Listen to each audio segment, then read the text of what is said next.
Shalom à tous et à toutes. Merci de nous rejoindre sur Espérance TV. Vous suivez le journal. Entamons cette édition avec la journée de mobilisation de fonds pour la télévision méthodiste. Ce vœu cher aux fidèles est désormais une réalité. Pour lancer véritablement la télévision, une journée de mobilisation de fonds est organisée le 26 novembre prochain dans toutes les églises locales méthodistes. À Yopougon, pour une meilleure organisation de cette journée, une réunion de surintendance s'est tenue le 15 novembre dernier au siège du district. Le reportage de Lionel Niaba, commenté par Emmanuel Abalé. Comment réussir la mobilisation de fonds pour le compte d'Espérance TV? C'est tout le sens du conseil de surintendance du district de Yopougon le mercredi 15 novembre 2023. Ce point à l'ordre du jour de cette rencontre a permis aux pasteurs et laïcs de se retrouver au temple Exode de Yopougon-Sikoji afin de mettre en place une stratégie de communication pour le 26 novembre dédiée à la mobilisation de fonds pour la télévision méthodiste. Allez sensibiliser que le 26 soit un succès pour le district de Yopougon. Quand on va mobiliser les fonds et qu'on va les récupérer, il faut qu'on ait un montant vraiment très considérable. Et la conférence compte énormément sur les grands districts d'Abidjan. On va leur donner quand même de gros montants. Si chaque église locale fait l'effort de mobiliser assez, quand on va découper, ça va être énorme. Il nous faut avoir notre télévision. On l'a déjà sur le net, mais maintenant il faut aller sur le bouquet comme ça. Ça demande beaucoup de moyens. Et puis il faut aussi beaucoup travailler parce qu'on a la grille qu'on a partagée aux gens à chacun. On va réactiver ça encore pour que d'ici le mois de décembre, on puisse faire l'enregistrement. Les responsables des églises locales du district de Yopougon sentent déjà la mobilisation des fidèles autour du projet Espérance TV en cours de réalisation. Le dimanche 26 est une journée nationale pour mobiliser les fonds, 123 millions pour que l'église aille de l'avant et que la télévision devienne une réalité et qu'on puisse fonctionner de manière continue. J'encourage vivement tous les méthodistes de la communauté de Niango-Lokwa, mais tous les méthodistes, également tous les méthodistes du circuit de Niango, de tous les districts de Yopougon et de toute la Côte d'Ivoire à se mobiliser comme un seul homme pour offrir à l'église la télévision qui est l'instrument phare d'évangélisation pour que nous puissions gagner des âmes à Christ. Je voudrais lancer un appel solennel à tous les fidèles méthodistes de Côte d'Ivoire, premièrement. Ensuite, à tous les fidèles du district de Yopougon, afin qu'à la date du 26 novembre, chacune fasse parler son cœur en faveur de la télévision méthodiste. Donc, nous sommes tous interpellés à pouvoir apporter, parce que je sais que ce 26-là, il y en a qui vont juste donner le peu, est-ce que ça va suffire? On nous fera le point. Mais quand ça ne suffira pas, il faudra continuer d'apporter jusqu'à ce que la réalité soit sous nos yeux. Et qu'enfin, en ouvrant nos petits écrans, désormais, nous ayons Espérance TV de manière permanente, du matin jusqu'au soir. Il faut donc qu'on se mette ensemble avec nos enfants, avec nos conjoints, pour répondre à ce rendez-vous de l'histoire. Je veux donc engager tous les responsables de l'église locale, engager les femmes, engager les hommes, engager les jeunes pour ce grand rendez-vous. Pour que on se souvienne que ce jour, le regard de Dieu est porté sur nous et que l'histoire nous regarde afin que la télévision voit effectivement le jour. Les fidèles méthodistes de Côte d'Ivoire et de la diaspora sont donc attendus le 26 novembre prochain en vue d'apporter leur contribution pour la télévision méthodiste. Le 15 novembre de chaque année marque la célébration de la Journée nationale de la paix en Côte d'Ivoire. Cette date est également importante pour les hommes méthodistes du temple Galilée du plateau d'Okui. Ils se sont retrouvés pour dresser le bilan de leurs activités. Le reportage est signé Lionel Niaba.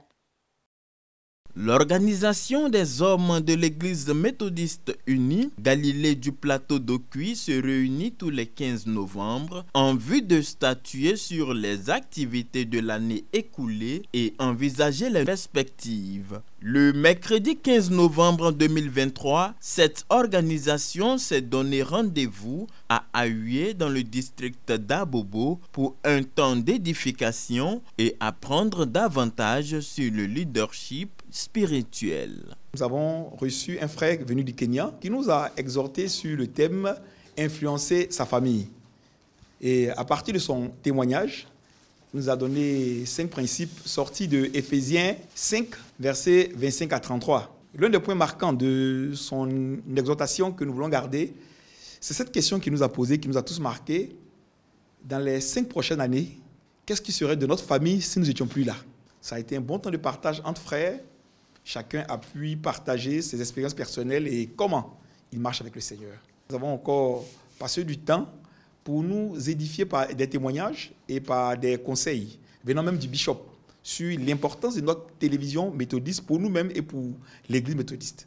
Durant cette rencontre, les aînés qui ont fait valoir leur droit à la retraite dans leurs différents services ont été honorés. Une occasion pour le doyen Dadier de remercier le Seigneur pour ses actions en faveur de l'organisation des hommes de la dite communauté.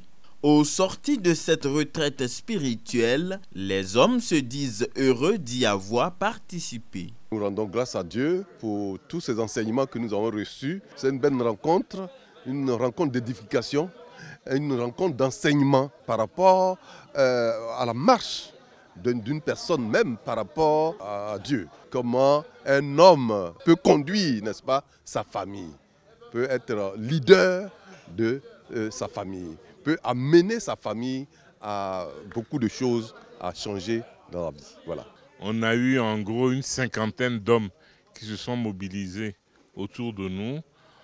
Donc nous repartons vraiment comblés, heureux de savoir que les hommes de Galilée sont mobilisés. D'autant plus que Espérance TV nous a apporté la bonne nouvelle, à savoir que bientôt nous serons sur le bouquet. Et donc, nous allons passer le message au niveau de toute l'église de Galilée pour que le 26, tout le peuple de Galilée soit mobilisé pour contribuer du mieux que nous pouvons à permettre à Espérance TV d'émerger. L'homme, en tant que chef de famille, il fallait qu'on se retrouve pour définir un certain nombre d'activités, un certain nombre de comportements qui pourront nous amener à bien s'occuper de notre famille. Les jours à venir, chacun pourra mettre ça en pratique pour que la famille qui est l'église en miniature, cette famille-là puisse vraiment être vraiment développée.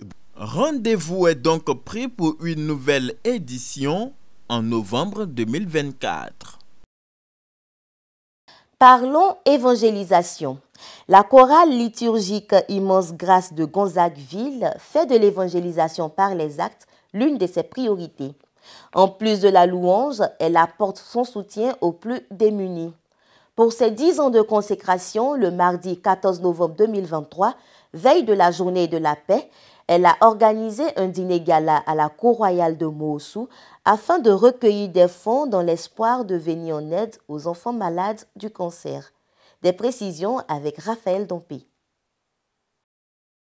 2013-2023, voilà 10 ans que la chorale liturgique Immense Grâce de Gonzagueville a été consacrée. Pour marquer cette reconnaissance à Dieu, les choristes ont organisé un dîner gala de bienfaisance. Objectif: recueillir des fonds afin de venir en aide aux enfants malades de cancer. Ce dîner, présidé par le révérend pasteur Thierry Vry, secrétaire du district de Grand Bassam, représentant le bishop Benjamin Boni, s'est tenu le mardi 14 novembre 2023 à la cour royale de Moossou. Depuis le 1er décembre 2013, nous sommes chorale liturgique et Dieu nous a fait grâce de sortir 2 albums.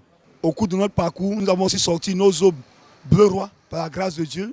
Nous avons mené diverses activités, des conseils de louange, des campagnes d'invention par la louange. Et nous croyons qu'avec l'aide de Dieu, ce dîner gala a été une réussite. Et les fonds recueillis pourront nous aider vraiment, un temps soit peu, à apporter de l'aide à une famille qui a un enfant atteint de ce mal. Au cours de la cérémonie, le docteur oncopédiatre Yao Guy Constant, après avoir fait l'état des lieux au niveau des enfants atteints de cancer au CHU de Trècheville, a appelé les parents à prendre soin des enfants et à venir en aide à ceux qui souffrent en ce moment.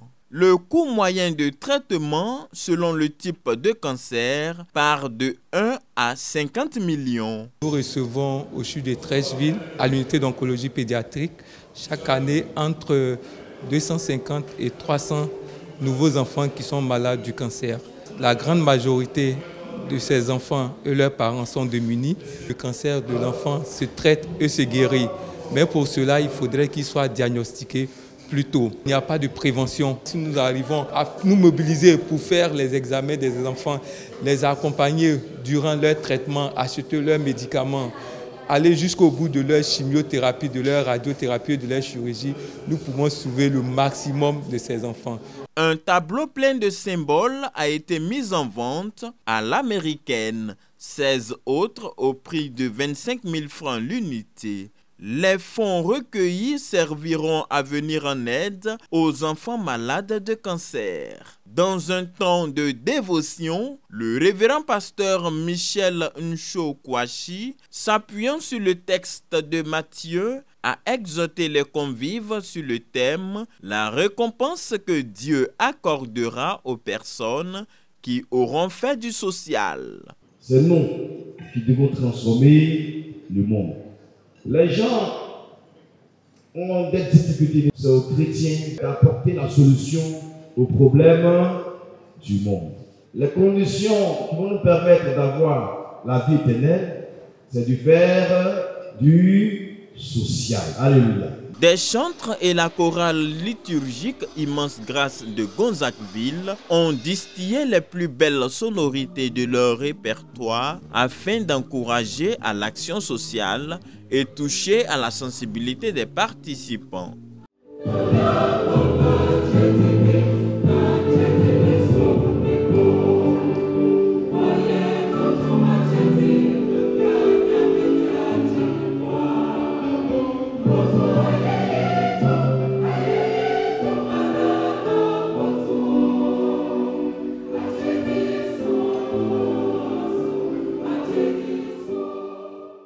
Pour clore les festivités de ce 10e anniversaire, les fidèles sont invités à découvrir les aubes violettes de la chorale liturgique Immense Grâce de Gonzagueville le 3 décembre prochain.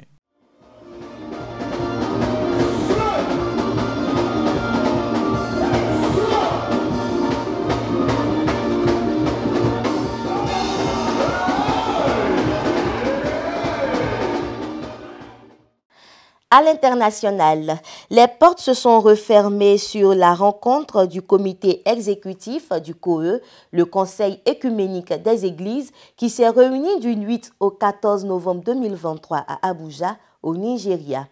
En plus d'approuver les stratégies de développement et le budget pour 2024, l'organe directeur du COE a fait 4 déclarations publiques sur la justice, la réconciliation, l'unité et la paix dans le monde. La pasteure Angélique Walker-Smith, présidente du COE pour l'Amérique du Nord, a exprimé sa reconnaissance pour l'intégration des frères et sœurs baptistes dans cette alliance mondiale.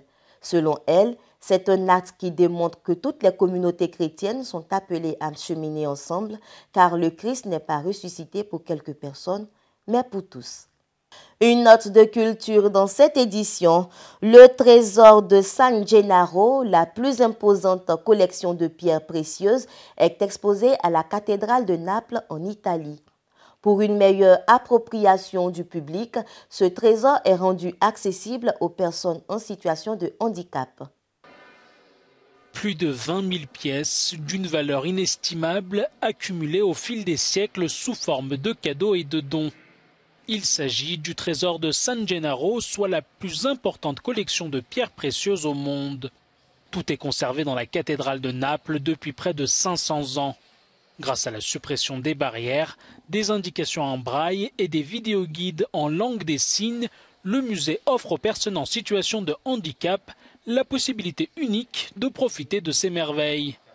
La mitre de l'évêque est l'une des pièces les plus précieuses de la collection. Sa reproduction en 3D à taille réelle permet à chacun d'en apprécier sa beauté. L'accesso all'arte per noi significa autonomia, significa libertà, significa essere alla pari. La riproduzione tridimensionale della mitra ci mette nella condizione effettivamente di capire realmente quella che è la conoscenza di questa mitra. Comme d'autres objets précieux, le collier de San Gennaro a été scanné et retranscrit sur un panneau en relief qui comporte 10 niveaux de gravure différents. Proprio per dare la sensazione a una persona che non vede quanto l'anello sporga rispetto al grande smeraldo, rispetto alle altre pietre. E sotto ci sta la descrizione con un numero di tutti i doni fatti al santo, sia in lingua nostra sia in braille. Sento innanzitutto tutto il contorno della pisside che mi spiega la forma, cioè è una coppa con il coperchio dove si conservano le ostie. E poi riesco a percepire tutto il ricamo, il merletto fatto dall'artista con le pietre preziose. Un lavoro costante dei curatori del Museo del Tesoro di San Gennaro anche sull'accessibilità per persone con qualsiasi tipo di disabilità ha permesso a questo museo di passare dai 70.000 visitatori di 2 anni fa ai ben 90.000 di quest'anno e siamo solo all'inizio di novembre. Le trésor n'appartient ni à l'Église ni à l'État, mais il est la propriété du peuple de Naples, incarné par l'entité de la députation de la Chapelle royale. Noi ci ritroviamo un'istituzione che in 500 anni non solo ha conservato il monumento e il patrimonio, ma l'ha arricchito. Questo è l'unico sito al mondo dove Napoleone non si è preso nulla, ma addirittura donato. Ainsi s'achève cette édition. Merci de l'avoir suivi et restez connectés sur Espérance TV. Excellent week-end sous le couvert du Saint-Esprit.